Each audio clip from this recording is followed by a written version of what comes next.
And this is Politics by Jake. It's the Sunday show. Let me just say something for a moment, okay? About this whole idea that Trump was testing NATO. Have you heard this? Now, this is where it gets interesting. And, you know, Trump,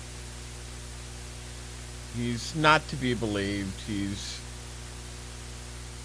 arguably demented. I mean, we've talked about the temporal frontal lobe dementia, where it's a disease, it's a geriatric disease. The lobes actually shrink in the brain pan. There's nothing that makes this better. Trump, you know, is an ogre. He's an odious individual. He insults people all the time. He's incredibly obnoxious. This is just what he is. There's nothing to be done about it. He's not, you know, presentable. He's a sick character. He has the problems of a narcissistic, pathological narcissist. He can't keep his mouth shut. In New York City, and I was raised there, somewhat contemporaneous with Donald Trump, the media there used to call him the mouth because he just wouldn't shut up. One of the greatest benefits we could have for the United States would be to tell this guy to shut up. Stop picking fights with different European leaders every day. You want to have a fight? Have a fight with Putin, okay? Do that. Have a fight with him. Have a fight with Xi, basically the emperor of China. And of course, you know, right now he's looking forward to his trip to go see Xi. Set somewhere around the middle of May, as I understand that. The date is not exactly set, I don't believe. But this is frankly something that should not happen. Trump is going to sell out the United States. He's going to sell out the U.S. on ships, on Taiwan. He's probably going to give Xi assurances. Go ahead, attack Taiwan. We won't lift a finger. Or if he doesn't say it, you know, he's going to communicate it through his overall demeanor. I mean, in other words, for Trump, appeasement and defeatism are religion. The only thing he cares about. You know, we've talked about this before on the show, and I suppose my contemporaries have also talked about it as my colleagues. The only thing he cares about is his personal relation with somebody like Xi or Putin. He cares about people like Orban. He sent Vance to try to prop up Orban in advance of the election, which Orban, I understand that 80% of the registered voters of Hungary turned out in order to do this. You know, we've got an election coming up in 2026. And boy, it would be great to get 80% of the electorate out for that. That's for sure. Because Trump's only got about 30%. He's a base, I guess, yeah. I was going to say he's a base candidate, but that would be like, and he is base. It's a different kind of base. A base candidate, he's a low character. He's a disreputable individual. That's what I mean by base. But he only carries about 30%, 25 or 30%. Those are the people who are with him. And of course, I know, you know, you could say I'm being overly simplistic when I talk about that because he's got other things going on. And he does. The maggots are all mad at him because they didn't want him to go to war. They didn't want the prices on gas to go up $1-2 a gallon, just whatever it is. I know it's $1. And that's happened. They're all mad at him. Marjorie Taylor Greene says he's not a Christian. Well, duh. I mean, anybody could have told you that. Coming from Marjorie Taylor Greene, though, it's kind of like the saying only Nixon could go to China And the reason why that saying exists is because Nixon was such a hardline communist.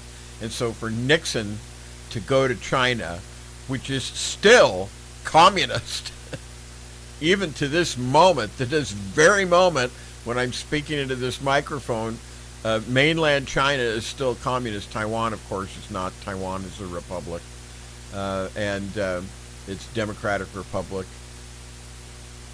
This is something that he's interested in. He's interested in Orban, not anymore. His admiration for the dictators and how odious, and we must say this, how odious they are, of course. So the answer is a popular movement, I think, saying if you're going to go to the May 1st general strike, Friday, May 1st, I think it is, go with Trump. Stay home. Don't go to Beijing. No meeting with Xi. You're going to sell the ranch. You're going to give up vital interests in the U.S., and he is.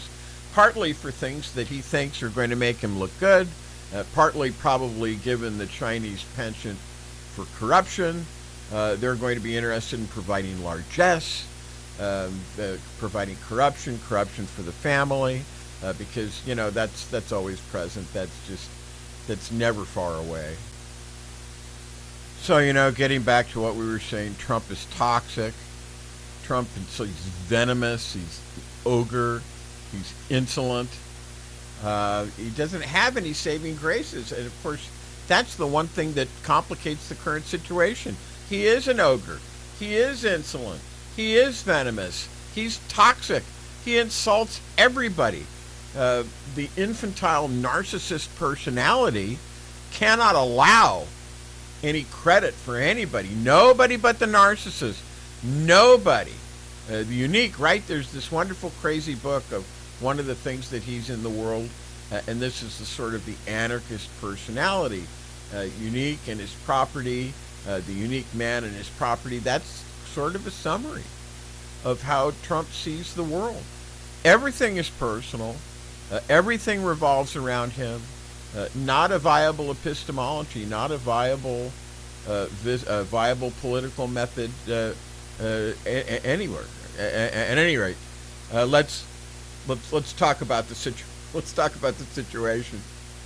And this is what I wanted to start the show with, but I kind of got sidetracked.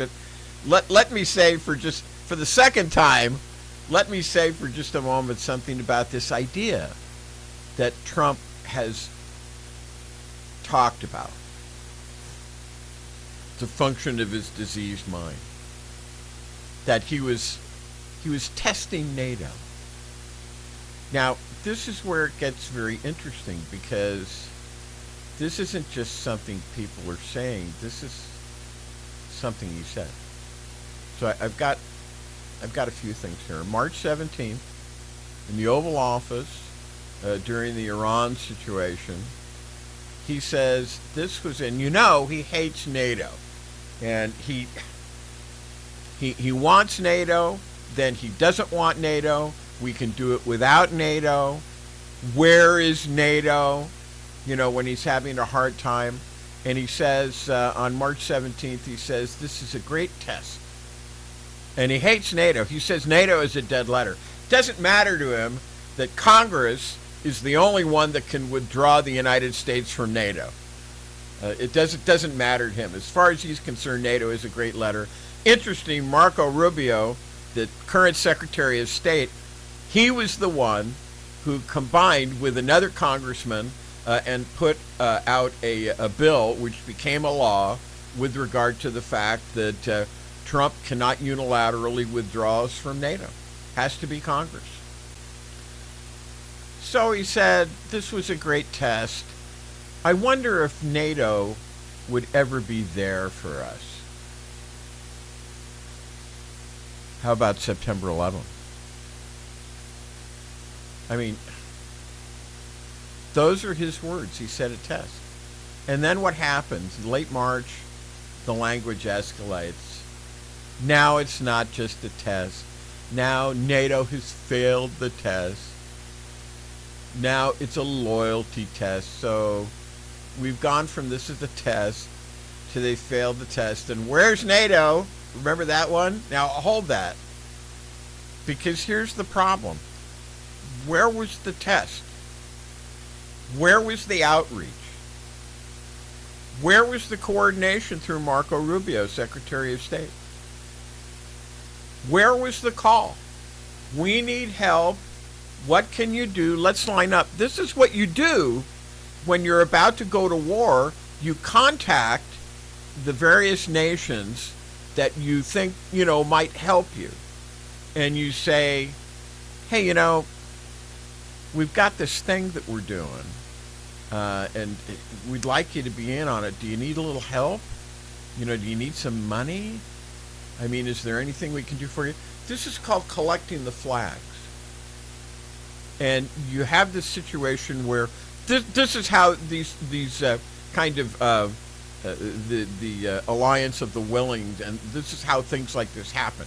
And it's the Secretary of State that handles this, but none of that happened. So what you had was not a test. A test has structure. A test has setup. A test has signaling, like I said. And it basically goes it can go through the president, but the Secretary of State is basically very much involved in that. The test has follow-through. This had none of that. Now, moving forward, you have April, and the United States is dealing with Iran, and NATO does not show up. They refuse to join the blockade, and they do not participate. And now, the reaction. NATO is useless. NATO is a paper tiger. Do you see what just happened? You didn't run a test. You made a statement. And then after the fact, you called it a test. And when the outcome didn't match what you wanted, you said they failed. And you said, aha, I was testing them. In your diseased frontotemporal lobe, dementia shrunken lobe mind, you did. And here's the contradiction, okay? Because at the same time, you're saying, we don't need NATO. He said that, we don't need NATO.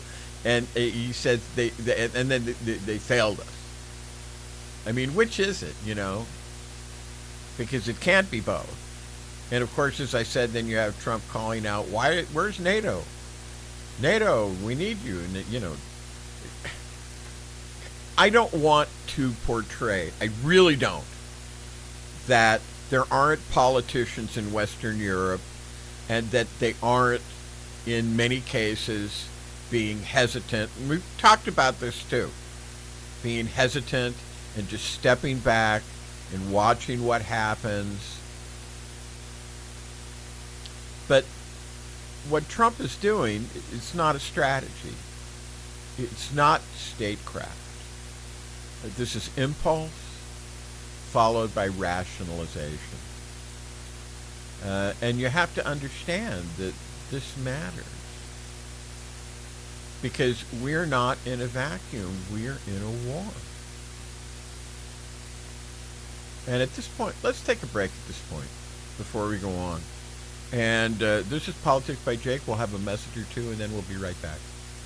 And now here's a word from one of our sponsors, Twain Consulting. Hi, this is Jake with Twain Consulting. Let's be blunt, shall we? America is litigious. It's unstable, and it's financially weaponized. If your name is on everything you own, you're a sitting duck. At Twain Consulting, we help you vanish legally, ethically, and permanently. From land trusts to layered LLCs, we teach you how to restructure your assets so the predators can't see them and can't touch them. This isn't a loophole. It's a strategy that the wealthy have used for decades. Isn't it time you got the same protection? Call Twain Consulting at 805-380-5699 or visit us online. Protect what's yours before someone else claims it. And now let's get back to Jake and Politics by Jake.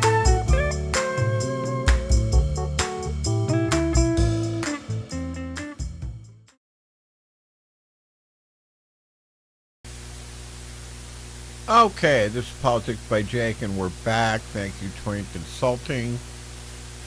And we're in a war. You're picking up from the last segment. There is a war.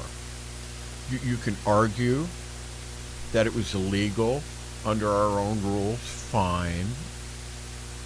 I would certainly be one of the ones who would make that argument. But once it starts, you can make that argument until the cows come home, But that doesn't end it. You don't get to wish it away. You have to deal with it. We, as a country, we have to deal with it. We have to prosecute it to a successful conclusion.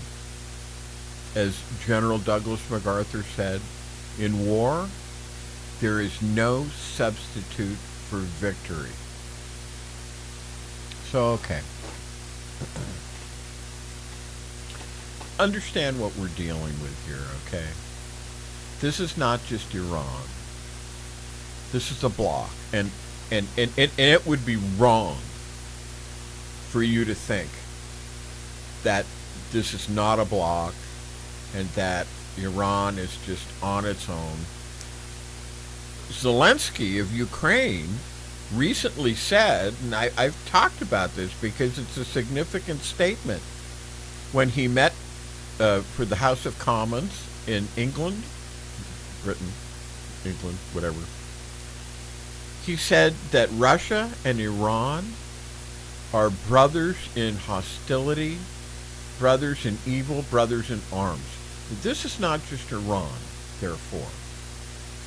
That one of the most important things I think that I could express to you is to make you aware of that, with the force and emphasis of my knowledge and my experience of the situation. This is a bloc. Iran is aligned with Russia. They're aligned with China. And they're aligned with North Korea. This is the totalitarian aggressor bloc. And it's a thing. It's totally a thing. And Iran also operates through proxies. You've heard me talk about it before. You've heard me talk about the 4-H Club. Hezbollah, Hamas. That's right. Hamas, the Palestinians. Hamas. That's exactly right. You have the Houthis, and you have the Iraqi militias. They're called one of them's called one of the big ones is called Kataib Hezbollah. So that's Hezbollah too. That's why I say it's the 4-H Club. So it's that and it's others, and this is a network. Now, I think, and we don't know what's going on in the war. We have ways to surmise and ascertain, but I think the strategy has probably been a well-considered strategy. I don't really give any credit to Pete Hegseth. I give all the credit to the people in the Pentagon who know how to fight wars, and they know how to. And we're gonna talk a little bit about some of these things. But one of the things that had to happen, and I'll just say it now, because there's been like 10,000, and these figures are at least a week old. 10,000 sorties, 13,000 targets hit, probably more than that now, but it's at least that. Their navy is essentially destroyed. They have these little PT boats that they can use, but their navy is gone. Their air force is gone, and this would be strategically the way you would proceed in a war if you wanted to bring about certain things, if you wanted certain things to happen. You would destroy their navy. You would destroy and as a consequence of this, it's become much more difficult for them to supply their proxies. And you see a strategy here. And like I say, I don't attribute anything to Pete Hegseth, who's kind of a walking, falling down drunk. And once again, that's I say that pejoratively, but I mean someone like that should not be working for the Department of Defense. He doesn't even call it that. He calls it the Department of War. And he says he's the Secretary of War. His military doctrine is that the war fighters are there to kill people and break things. That's not what you do in a war. Everything is a means to an end, and the end is to stop resistance. Kill people and break things.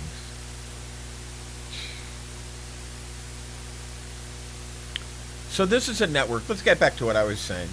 This is a network. This is the totalitarian aggressor network. This is what it is.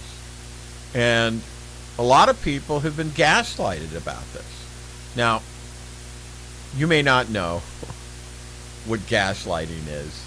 And it comes from a pretty well, or used to be a pretty well-known play. And it was made into a movie. The play was called Gaslight. And the film was called Gaslight. And the premise is simple. You manipulate reality, and then you deny it. Over and over, I'll give you an example in a minute, until the other person or persons begin to think, they begin to question their perception. You see? They begin to think that maybe they're losing their minds. And the situation before, they give the example of in the movie, you're turning down the lights a little bit, and then saying that the lights are not down, and the person thinks they're down, and if you do it enough, the person begins to doubt their own perception. This is the thing, and there's examples of this. I mean, the Iranians and all these Eastern peoples, they operate on something called Taqiyya. And I'll get to that in a minute. But let me talk about an example of this. You have this guy, his name is Mohammed, I don't even know if he's alive anymore. But his name is Mohammed Saeed al-Sahaf. At least that's what his name was. And do you know who this guy was? This was the guy everybody called Baghdad Bob. And he was also called Chemical Ali. And eventually he was called Comical Ali. And do you know why? Because he was the guy, he was like the propaganda minister. Saddam Hussein's propaganda minister. And he would stand there and tell you everything was fine. While the system, Saddam Hussein's Iraq, was literally collapsing behind him. This is the guy who said, your sons and daughters aren't coming home, and you Americans, they're burning in their tanks right now. And people laughed, because it was like someone came up to him once and said, and I actually saw this, the tanks are here, the Americans are here. And all of a sudden he said, "Oh, I've got to leave now." And people laughed at him because he was a fool, because reality contradicted him. And today you have the same mechanism. You have Iran, not just Iran, but Iran is one of the nations that has kind of codified deceit. So today you have the same mechanism and lying. Much like Trump, which is why you've heard me say, two regimes, the Trumpian regime, disgusting, corrupt, con, grift, thieving, and you have Iran, which is totally incorrigible. So, it's like you kind of wonder, you wish that they could both lose in a way, except that I'm an American, and we need America to win for several reasons. It's unfortunate that this war was begun. But now that it's begun, we need America to win. And doing so, there's a real possibility here to remake this whole area of the Middle East. And we have to take the chance. I'm afraid that Trump is going to remake it in his own image to get all the con and all the grift and all the graft that he can for himself and his family. I'm very much afraid of that. So, okay. So today, you have the same mechanism. It's a different delivery. There's even a concept. It's called Taqiyya. T-A-Q, the spelling is T-A-Q-I-Y-Y-A, Taqiyya. And it means concealment. It means misrepresentation under certain conditions. And they believe in that in the Middle East. It's a kind of a part of Islam or political Islam, that if what you're doing for the Ummah is for the Ummah, so to speak, you're allowed to basically do that. And what you're seeing now, I'm saying, this is my opinion, is a narrative environment where reality is, flexible, as long as it serves the objective. And at this point, let's take another break. This is Politics by Jake, and we're talking about the Iranian situation here, which is obviously very important to us all. I hope you'll stay with us because I've got some interesting things to share. And this is Politics by Jake. We'll be right back. And now here's a word from one of our sponsors, Twain Consulting.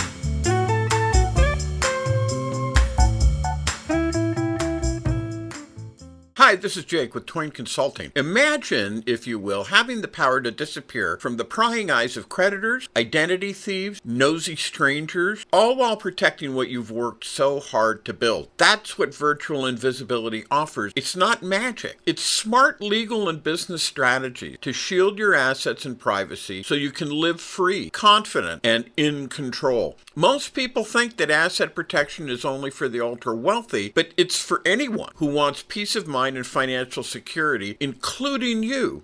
Don't wait until it's too late. Take control now. Call me at 213-465-0639 or go to facebook.com/Twain Consulting to learn how virtual invisibility can protect you and your family, because when you're invisible to risk, you're unstoppable. Now let's get back to Jake and Politics by Jake.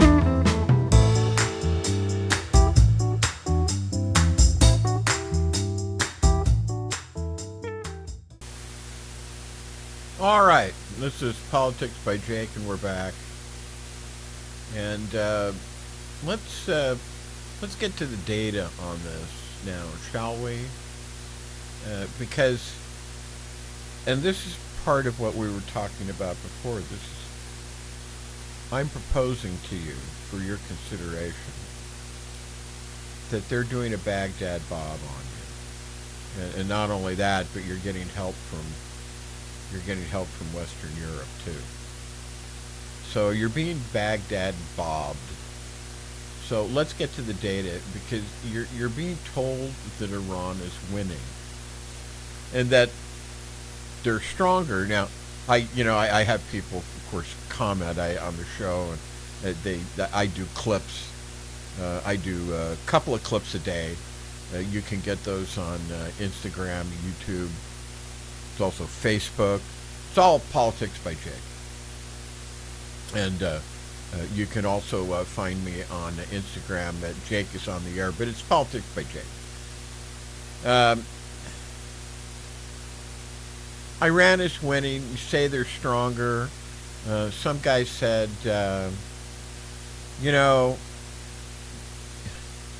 I'm getting a little ahead of myself here.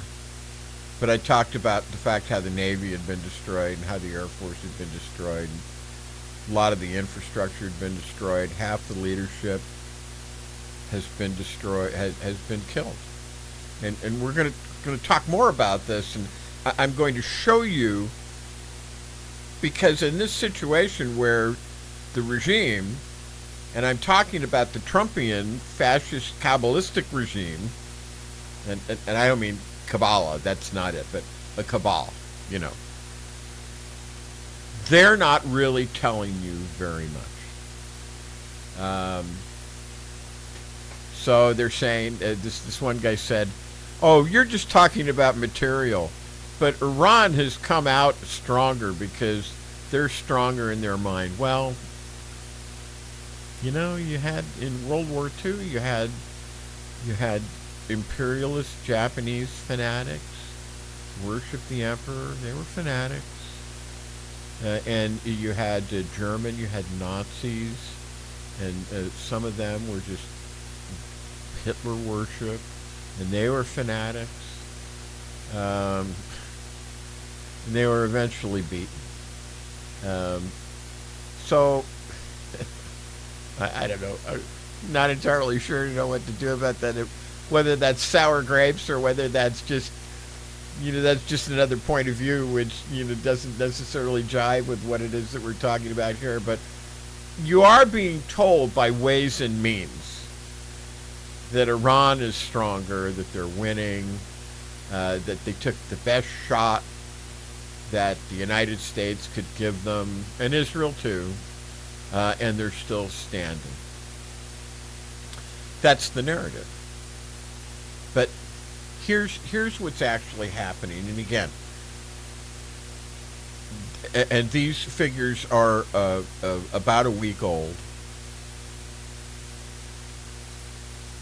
I told you about and like I say, and I admit this could be more. This could be off, but at least 10,000 sorties, missions, at least 13,000 targets struck, Navy destroyed, Air Force destroyed, significant infrastructure destroyed. But here's what's actually happening, because we first announced that we were going to blockade the Straits of Hormuz, but it's not blockading the Straits of Hormuz. What's happened is that we're blockading the tanker terminals like Karg Island, and we're blockading the ports, the Iranian ports. That's really what's happening. So, and this is what you've got. You've got 23 vessels intercepted and going to air. I had 14, so this is better. 23 vessels intercepted under blockade operations. This is what they're doing. This is what's happening. We had to destroy the Navy. We had to destroy the Air Force to destroy resistance, because this was the plan all along. And it's ingenious. In the Civil War, the Union strangled the South commercially by doing this very thing, by a blockade.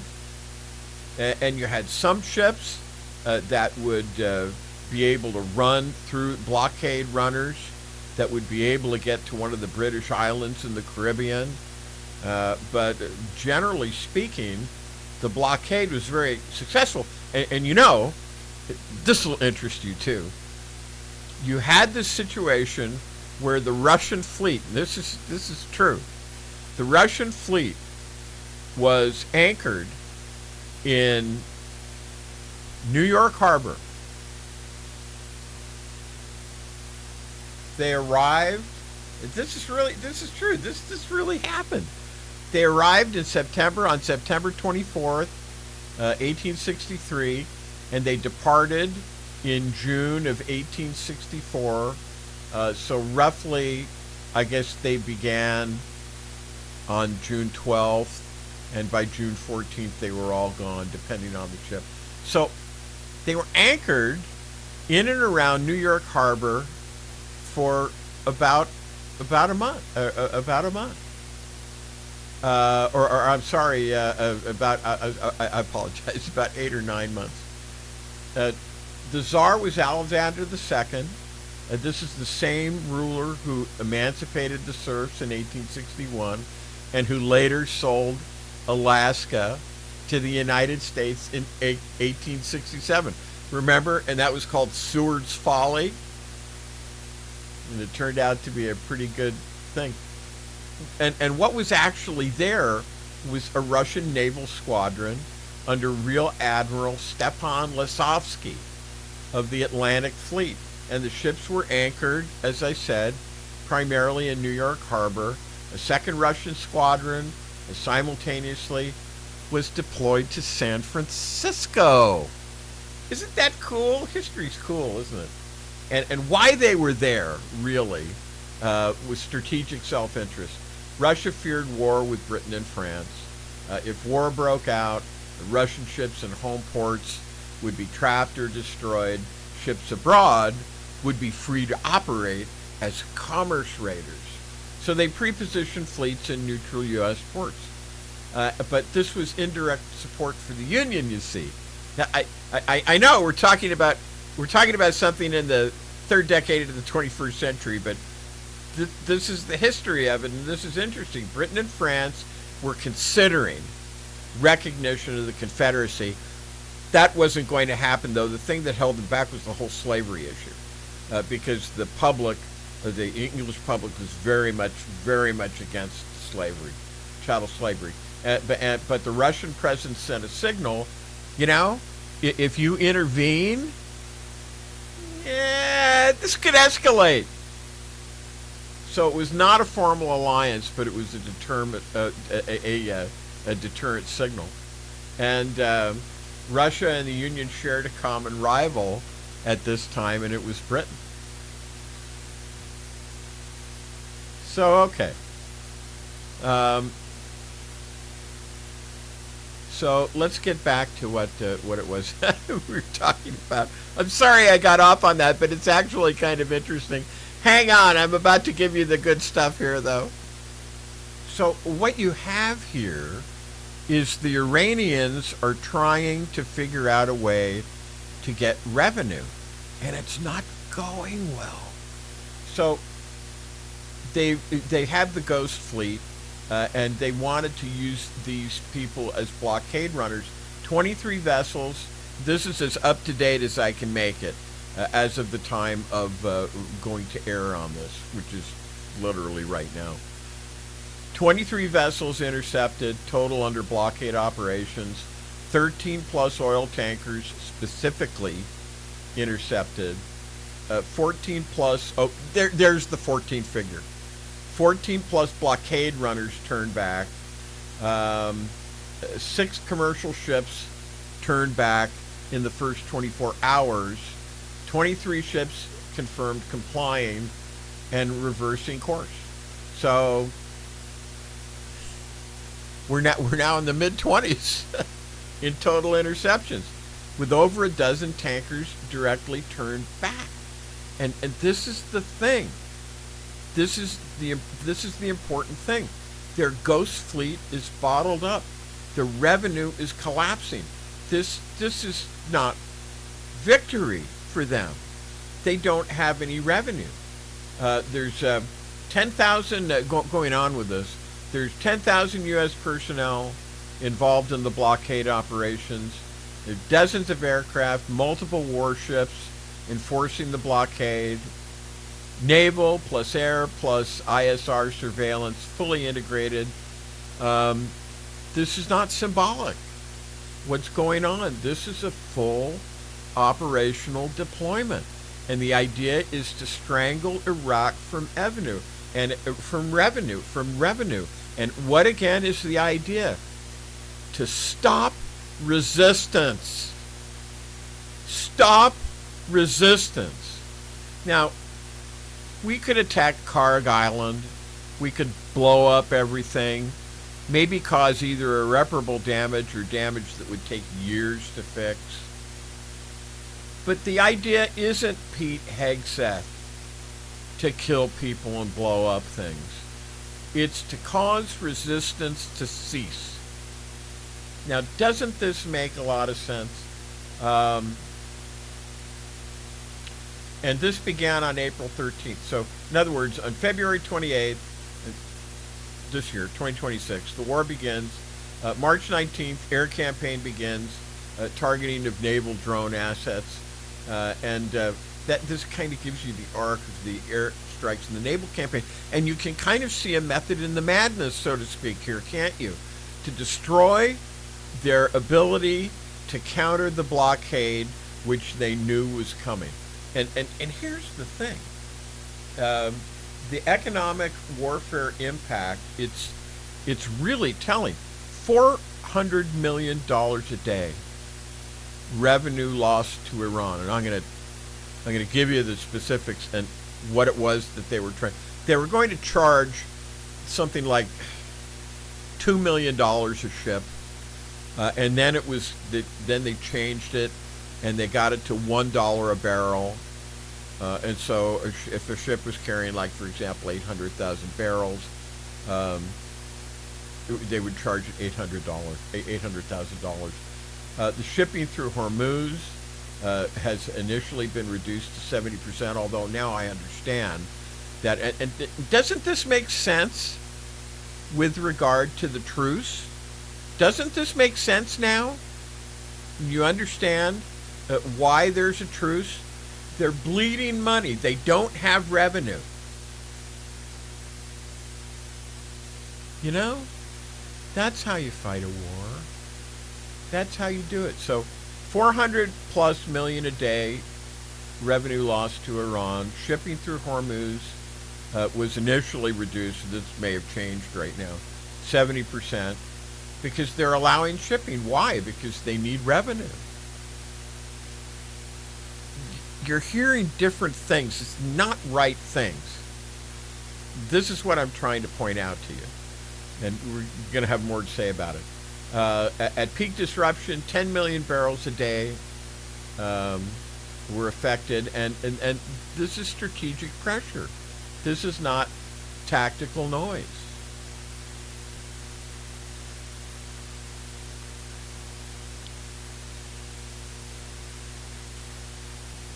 So like I say, they were going to do this thing where they were going to issue permits, and this didn't work out for them.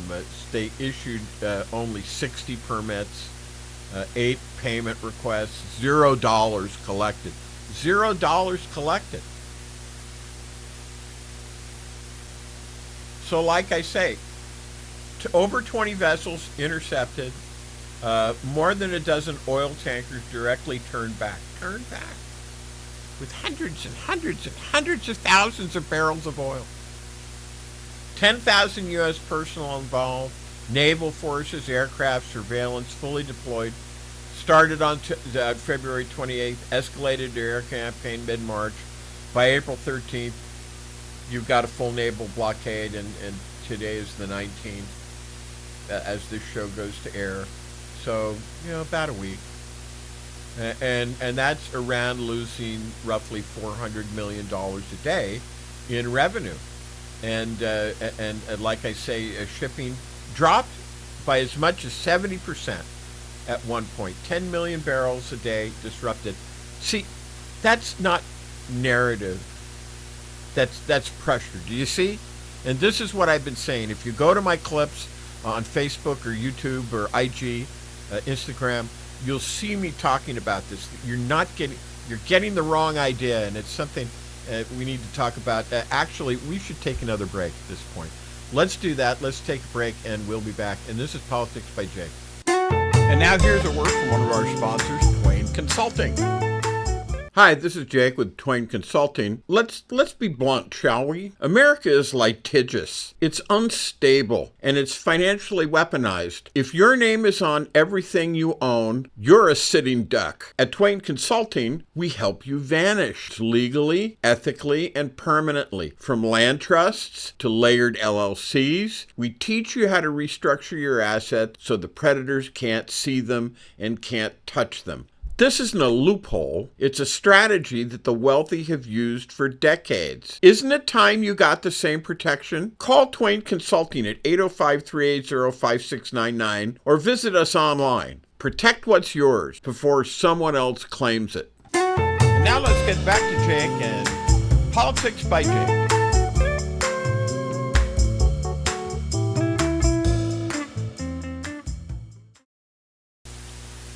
Okay, now I want to say more about this, but let's go to something else. Now, compare, and once again, I'm asking you to listen and consider that you're being Baghdad Bob, you're being Chemical Ali, you're being Comical Ali, and you have people who are not basically telling you things that are not reality, and that way I would include in that the Trumpist media.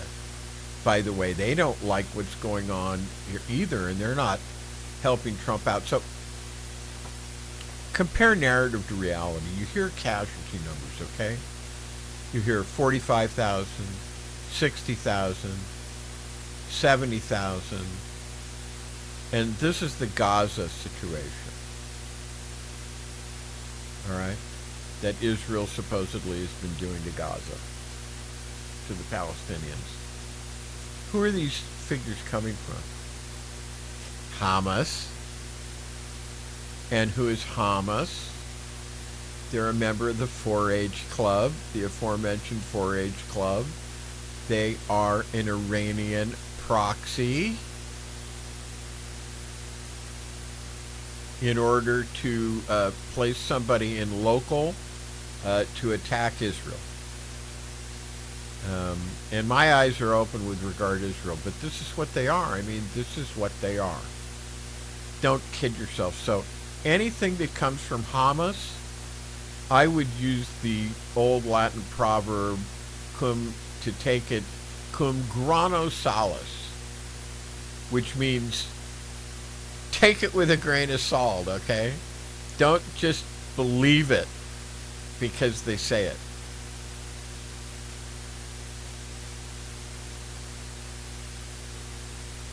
And we've talked about the fact that Iran wanted to monetize the Strait of Hormuz. First, it was about $2 million per tanker, I think I said, and that lines up with my notes. And then it was like about $1 per barrel, and they expected, major revenue coming out of this. And like I said, what happened? 60 permits were sold. 60, count them, 60. Payment requests for 8 shipments, money collected, 0. That's a failed plan, and it's more than a failed plan. That's a broken system. That's evidence of not only a broken system, but evidence of a bureaucracy that's been disrupted, fragmented, halved, hit, destroyed, so that it cannot function. And the other half, they may be afraid. They may be running for their lives from the bombs. A system that cannot collect revenue can't project power. And you're hearing this, you're hearing the Baghdad Bob line in Western Europe, you're hearing it in England. When you hear the Baghdad Bobs, or as is also was known, the comical Alis, because it was such a joke, of today's media environment telling you that Iran is winning, understand what you're looking at, okay? You're looking at narrative. You're not looking at reality. And that's the danger in this. Because if you accept the narrative, you stop analyzing the structure. That's why I just talked to you about what I just said. I analyzed the structure of the situation for you. Because if you don't do that, you stop understanding what is actually happening. This is not about headlines. This is not about spin. This is about what's real.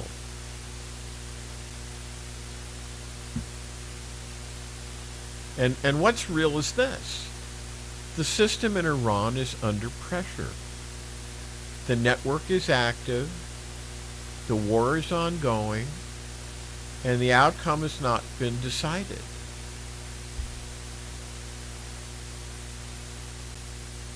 But you can't really say that Iran is winning. You can't. In the absence of evidence to the contrary, and I see no evidence to the contrary right now, you can't really say that. And this is Politics by Jake, and we'll be back. And now here's a word from one of our sponsors, Twain Consulting.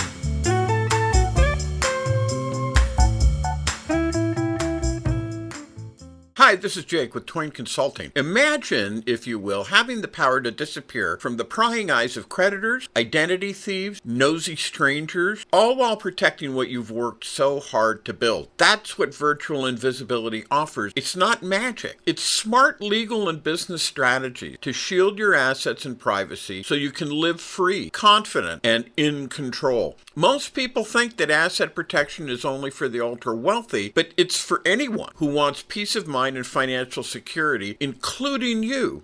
Don't wait until it's too late. Take control now. Call me at 213-465-0639 or go to facebook.com/Twain Consulting to learn how virtual invisibility can protect you and your family, because when you're invisible to risk, you're unstoppable. Now let's get back to Jake and Politics by Jake.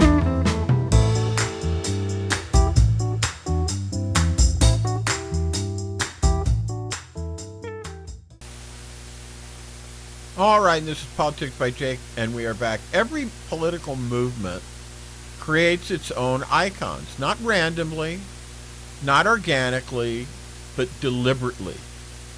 And if you want to understand a movement, you really understand it, you don't start with what it says. You start with who it elevates. Because the people a movement chooses to elevate tell you everything.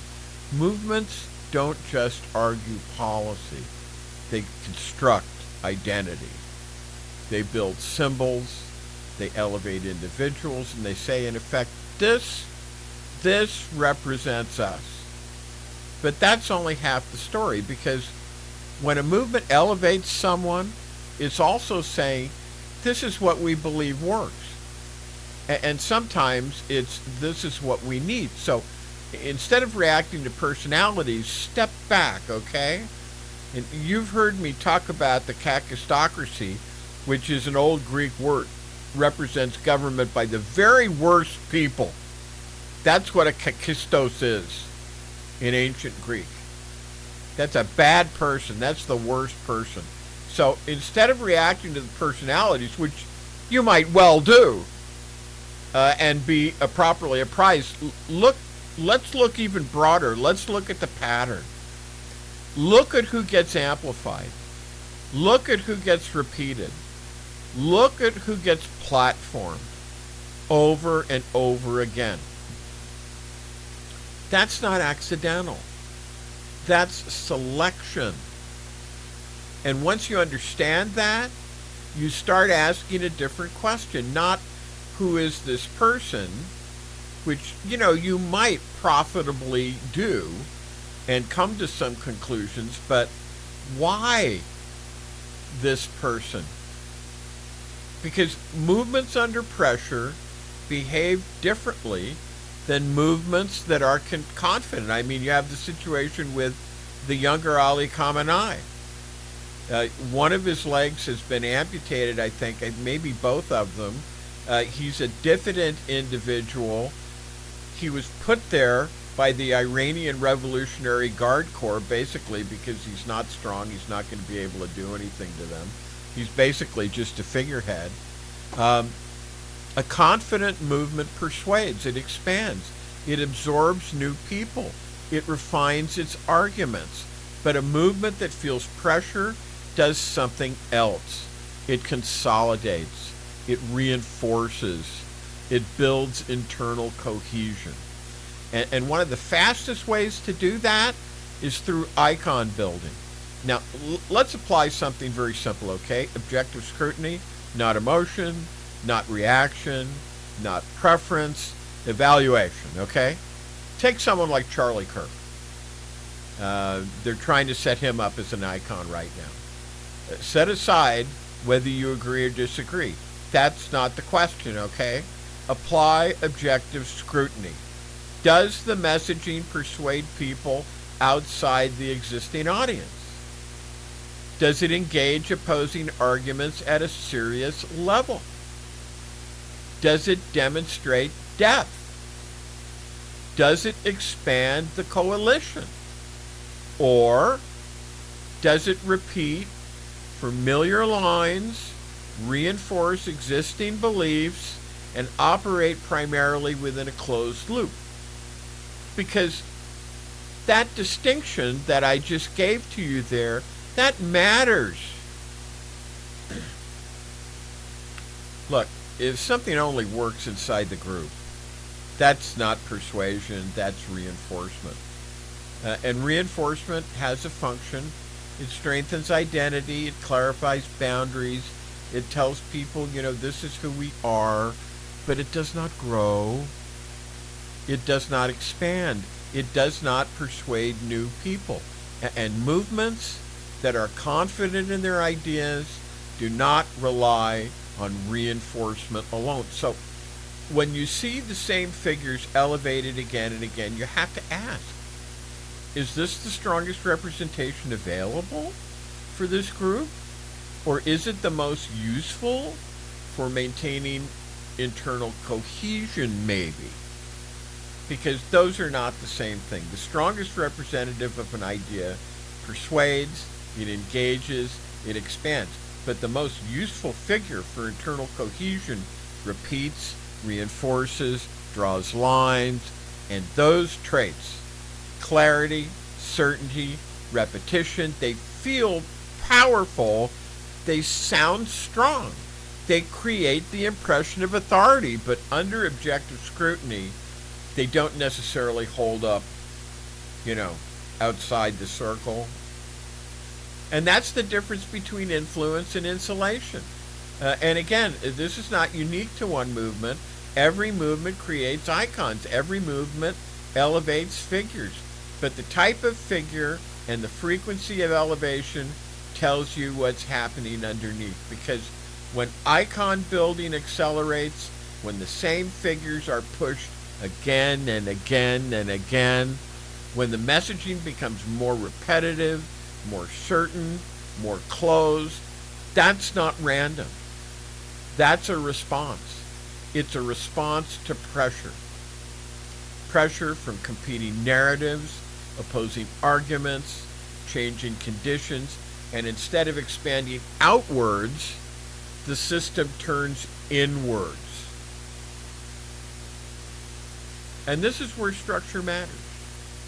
Because structure doesn't lie. Structure tells you what's actually happening regardless of what people say is happening. So when you look at who is elevated, what is repeated, what is amplified, you're not just looking at personalities. You're looking at structure.